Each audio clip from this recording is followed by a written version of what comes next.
Hello, everyone, and welcome to today's edition of Horse's Mouth Live, the Extraordinary Advisor Show. My name is Ellen Rogin, and as always, great information for you for every area of your life, especially your business. And I'm very excited about our conversation today. It's all about how financial advisors can hire the right people. When's the right time to hire somebody? How do you onboard them? The advisors I work with sometimes feel challenged by this initially about, am I ready to hire somebody? How do I do it? There's a lot of beliefs that it's super hard, and sometimes it is. But our guest expert today, Brian Looper, is going to help distill all this information and give you really great tactics and tips for getting that right person in your practice and how you can be the person to create the space for them to help bring the right person on and help your business grow. So let me give you a little bit about Brian's background. First of all, Brian and I met at the NAPFA conference, and I was so impressed to hear about what Brian and his wife and partner, Ginny, do in their practice, which is called the Strategic Implementer. They're a consulting firm that works only with financial advisors, so they know this industry backwards and forwards. He's helped small and mid-sized advisory firms find and hire everyone from the director of first impressions, which we should talk about what that actually is, to the COO. And he's developed he's got all this experience in interviewing, selecting, recruiting people. He does this for his clients, but he has lots of information he shares with advisors that are not his clients. He has got a background in law and entrepreneurship, and brings this unique perspective to the work that they do with financial advisory firms. So welcome, Brian. Thank you for being here.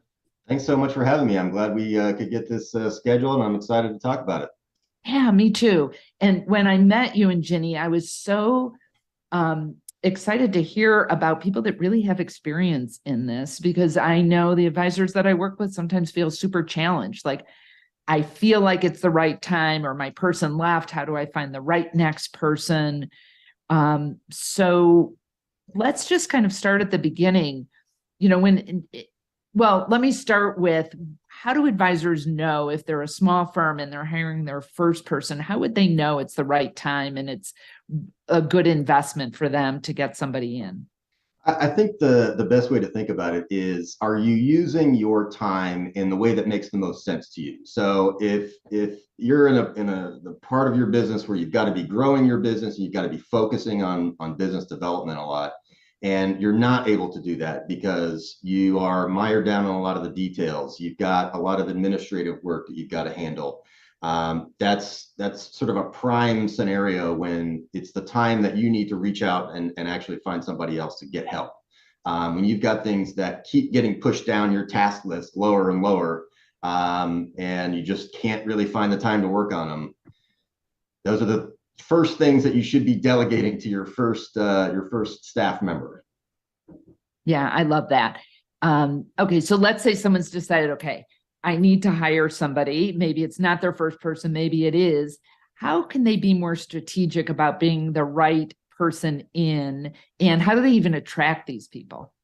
So I think one of the first things, which kind of follows up well to that idea, is that when you have a clearly defined job role, it kind of should fall from what you don't want to do anymore. So the things that you want to delegate first should really be put into the job description and what this new person should be doing. And that should be the first step that you take before you put a job ad up or figure out how much you need to pay this person. You've really got to have a list of what you'd like somebody to be able to do. So that's really one of the first steps that we recommend advisors do before they figure out, okay, how do I actually find this person? We have to have a clear picture of what the person is going to be doing in the firm.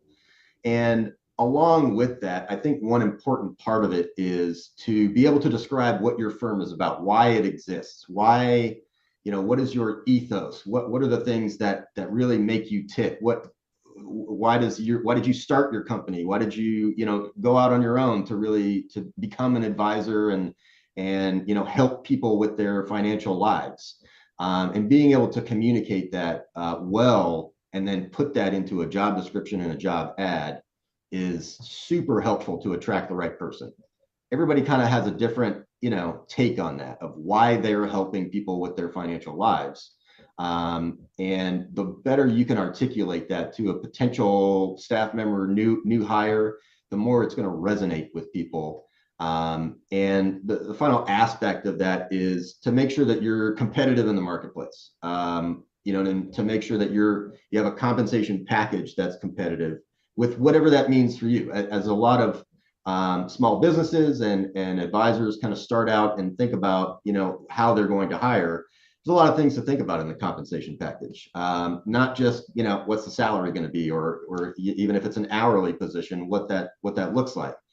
But you've also got to think about health insurance and the other benefits that people are going to be looking for. And most of the time, when you're placing a job ad, trying to attract the right person, there's a lot of times that people are sorting those job ads by what the pay is and what the benefits are. So you want to make sure that you've got something in there that can attract the type of person you're looking for. And that's one of the most critical steps, but one that a lot of people skip over a lot of times. I really love that you included about kind of the personality, why you got into this business. I know a few of the advisors that I've worked with have shown me their job descriptions. And I'm like, would you ever want to work for this person? Like, they sounded so awful and didn't really have their personality, or they borrowed a friend's job description that was perfect for that business, but really not the personality.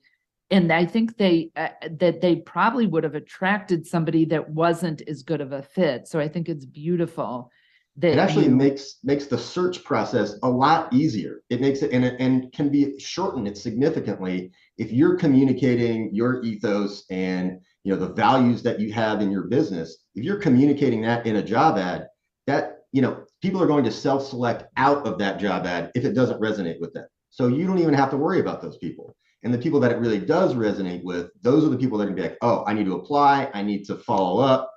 They're more avid candidates as you move through the process. So it actually makes the whole process much easier throughout the whole thing. That makes so much sense.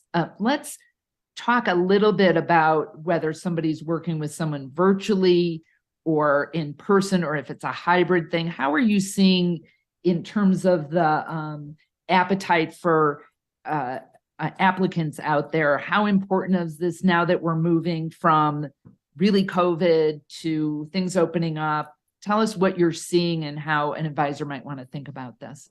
So I see a lot of, industry and just general articles about remote work, what employees want, what managers want, and what, business owners want. And it's a mix. I think there's a lot of different avenues that you can go down. But one of the first questions that I ask advisors when they come to us and want help with their hires is, can this position be done permanently remote or not? And I would say probably 60% of the time, the answer is no, it can't. They need to be in the office. That's not how our business works. We're not set up that way, which is fine.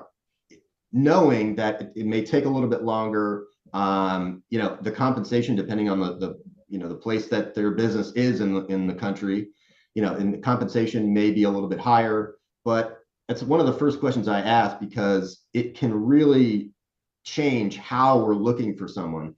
If a position is permanently remote, it really changes the number of candidates that we get significantly. So for a lot of the positions that we're looking for, maybe, and one of the first positions that a lot of advisors hire for is either an admin or client service associate type of a person.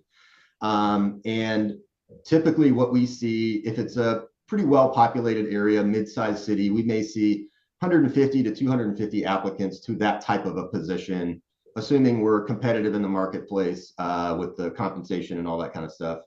When we make that position permanently remote and open it to everyone, either in their time zone or in the time zones next to them, it could be 2,500 to 3,000 people that we're getting, which really makes, the top 2% of people that are applying, that's a huge pool of people. And so we can really be more selective in who we're choosing and making sure that we've got the right attributes for a fully remote person. Whereas with the in-person, you're looking for a different skill set. With a remote person, you're always looking for somebody that's self-managing. With somebody that's in the office, it's a little bit different. You still want that. I think everybody, wants someone that doesn't require a whole lot of management. And then hybrid is obviously somewhere in between. I think a lot of employees these days, once they got a taste of working remotely in the last 3 years, they want to know that that's an option, even though if it's not right now. They want to know that, after the training and I get up to speed and I learn all the systems, that, if there's 1 or 2 days a week when I can work from home, they like to know that there's flexibility there. When there's not flexibility there because of how the business is set up or just personal preferences among, the management team or the owners of the firm, it does decrease the number of candidates that we see. Not in half, but it does. We'll probably see maybe a 25% reduction in the number of candidates if you want somebody 5 days in the office, regular work hours, no possibility of remote. That makes so much sense. Okay, let's say somebody's finds these candidates and they've filtered it so they're not interviewing 2,500 people, but a smaller number. What's the process you would recommend for vetting and making sure that you find the right people? I know when I had my practice, I got lucky with 3 of my employees. They were there for a very, very long time. And the one person I thought I was vetting in a better way was the worst person I ever hired. So I think I was lucky, not smart. And I created a decent enough work environment that people wanted to stay 20, 25 years. But I know there's a better way than I had done it when I had my practice. So what are some of the things you recommend? So it does go back to sort of preparation, having a hiring process that you're going to vet people through and that you're going to take any candidates that you're interested in through the entire process and then sticking to that. So, how and when you're going to interview people, what types of interview questions you're going to ask them and why, what answers are you actually looking for? Or what information are you going to get out of that? I always say this example. I was talking to an advisor once, and one of his interview questions was, if we go over into the kitchen in the office, would you be willing to empty the dishwasher? And I asked him, like, why are you asking people this question? This could be an associate advisor or even a lead advisor. He would ask the same question every time. And he said, oh, well, I want to make sure that they're a team player. I'm like, there's other ways to get there versus bringing the dishwasher into this conversation. It's not, and in his mind, it was like, okay, this is a value that I want to make sure that they have. But the candidates, when they're sitting in the seat answering these questions, think this is kind of a nuts question. It doesn't really make a whole lot of sense. And certain people are going to be put off by that question. So having knowing what you're going to ask in each interview, asking most of the same questions in each interview is important too. And who is going to be interviewing. So if you have a bigger team, making sure that, one person is going to interview the person first, then send it on to the next stages. I think there should also be a mix of interviews with people in the firm who are going to be working with the person and objective assessments that are going to give you actual numbers and data to make sure that they have the skill set that you need.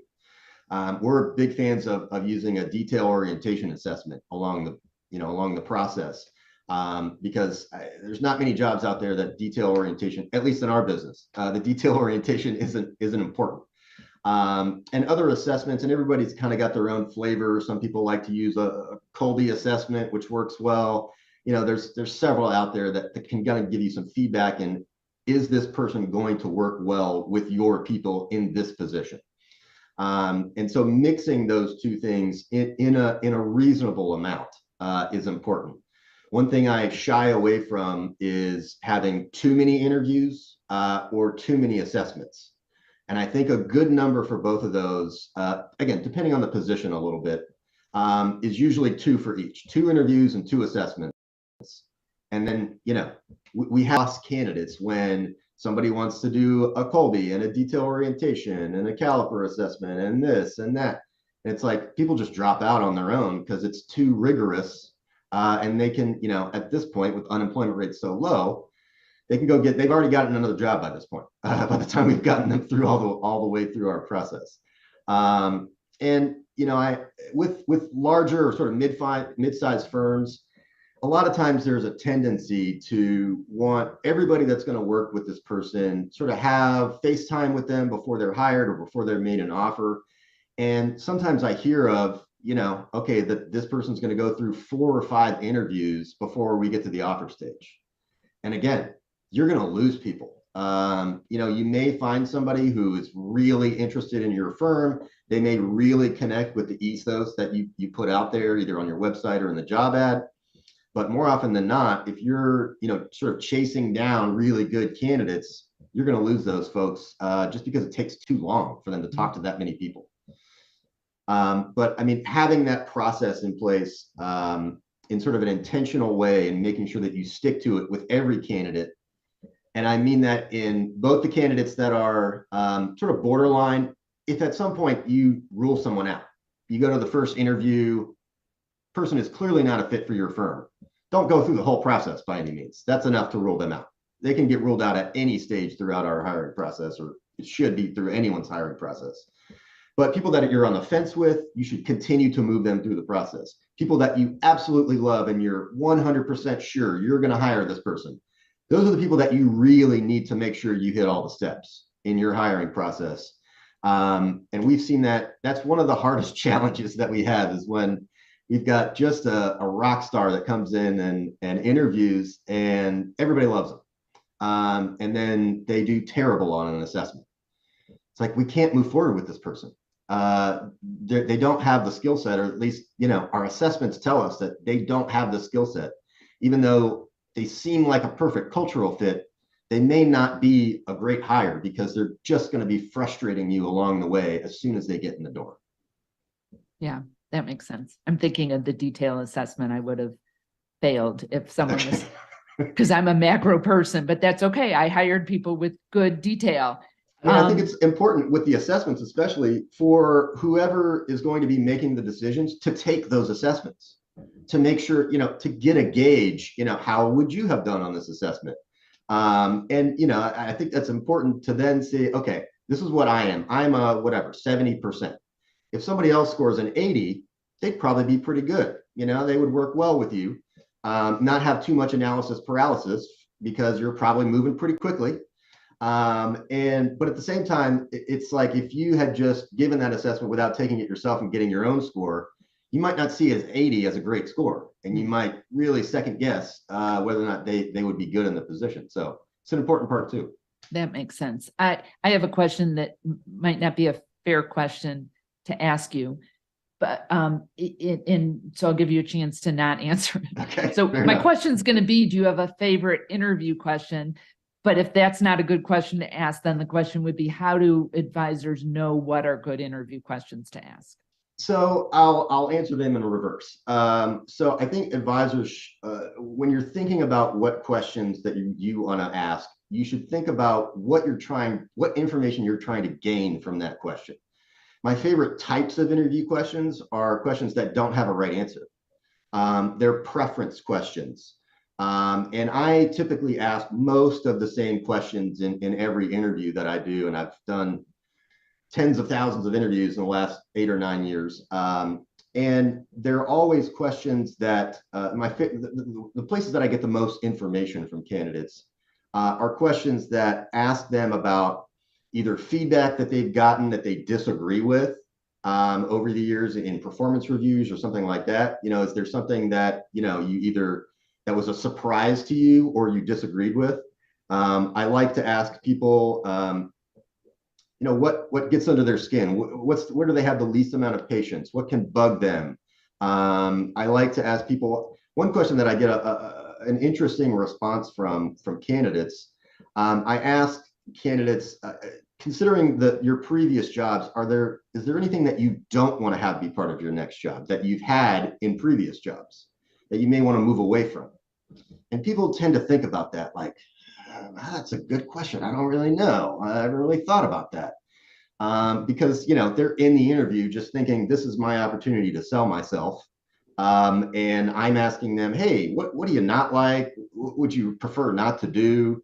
And it gets them sort of in a more conversational, more honest, answers, which is always a good thing in an interview. So I'd probably say that was my favorite interview question is what do you not want to do that you had as part of one of your previous jobs? That's great. Thank you. Okay, so let's say now I've hired somebody I think is going to be great. What are best practices in terms of onboarding, making sure that it's really a good fit, assessing if they're really the right person? What are some things you'd suggest? So yeah, one of the main things that we do at that stage is a training process, a training schedule of all the things that this person you'd like this person to be able to do in the first 3 to 6 months. And basically, this should be part of the process of creating the job description, creating the job ad. Here's all the things that we're going to need this person to do, and then basically distilling those down into either processes, workflows, things like that they need to be trained on. Systems, obviously, software. There's a lot for most of the systems and software that most of the advisors use that we work with. There's online training, there's YouTube videos, there's whole databases of training on those things. So it can be more of a passive learning type of situation. I will say, even for those types of things, though, it's good to go in and curate which videos. Don't just have a new hire and turn them loose on the whole Schwab or Redtail or whatever. They've got hundreds of videos out there. Oh, just watch whatever you think will be important. That's not any direction that a candidate at a new job or a new hire needs to hear. You actually want to go through, make sure that they're watching the right videos. Everybody tells us in all the systems that they have that they only use whatever 50% of this or that or whatever. That's how everyone works with every piece of software that's out there right now. And so having a candidate watch hours of videos on a section of software that you don't even use is a huge waste of time. And having that sort of training process and training schedule in place is going to be critical to their success in the position. And I say schedule intentionally because what I like to do is to break the different areas of training that they're going to need to get into first week, second week, third week, et cetera, and continue on and have with a bigger firm, this is more important, but have the person who they need to get that training listed right there on the training schedule. You need to go to Sharon for this. You need to go to Emily for that. She's the guru in that section. And make sure that the new hire, all of the onus of what they need to be trained on is put on the new hire. So here's this whole schedule. Here's who you need to get with in each one of these areas. And then it's their responsibility, the new hire's responsibility to schedule them on those people's calendar. We found that when we give it to the manager or the owner or even some of the the staff members that they know that they need to help train the person, it doesn't get done on time. And when somebody is starting a new job, they usually have a lot of time when they're not able to actively have productive time of they know exactly what they're supposed to be doing every day. So their schedule is obviously very much more flexible than your other team members. But at the same time, it's important to make sure that they get the training to their level of satisfaction. And so that could be, if they're not a super tech savvy person, they may need to schedule 2 or 3 hours on something that somebody that, is very tech savvy would only need half an hour. And usually new hires are going to know that. They're going to know what their strengths are, where they're not so strong, and then sort of be able to gauge like, do I need more time here? Or if I didn't get the training to my level of satisfaction, I need to go back and have another session to go back and make sure that I get it. And basically putting the responsibility on the new hire to schedule all of these things and to make sure that they get their own training to their level of satisfaction leads to much more successful training than having it super structured in a way that, okay, you're going to sit with this person for an hour here to learn X. Yeah. Okay, that well, makes they so might much learn some of sense. it, but yeah. Yeah. So we just have a couple minutes left, Brian. So much great information. I know we could go on for hours, but is there something that you've seen have been the biggest pitfalls or an example of something advisors should really watch out for? That would be helpful. I kind of mentioned this earlier, but falling in love with a candidate it's a curse sometimes when you get somebody who it just seems like a perfect fit from a personality perspective. And a lot of times what we'll see is, somebody interviews really well, send them on to the next stage. They talk to this person, they talk to the next interview person. And somewhere along the way, we start to get details of their answers to some of the interview questions, even though personality plus, everybody wants to hire them. I start looking through some of their answers, and they're basically telling us they don't really want to do this job. They want to do the next job or a slightly different job. And that also leads to people changing the job based on the candidate. So even if it's somebody that you fall in love with that wants this job, they may not have the skill set, like I mentioned earlier.